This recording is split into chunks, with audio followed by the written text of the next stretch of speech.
Allohimdan menga kelgan suyanchlarim, yaxshi yomon kunimdagi quvonchlarim, yolg'izman deb dardlar chekib g'am yemayman, boringizga Allohimga shukr deyman.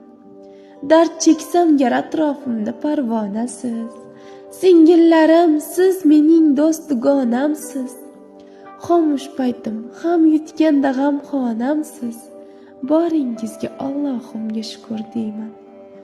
Ota-onamdan sizlar menga katta meros, dilingizga ozor berdim balki bexos, yomonligim yo'q qalbimda bo'lsa-da bir oz, boringizga Allohimga shukr deyman. Dunyodagi eng katta bir sovg'am sizlar, bir qorindan baxtga to'lib tushdik bizlar, ota-onaga jannat olib kelar qizlar, boringizga Allohimga shukr deyman.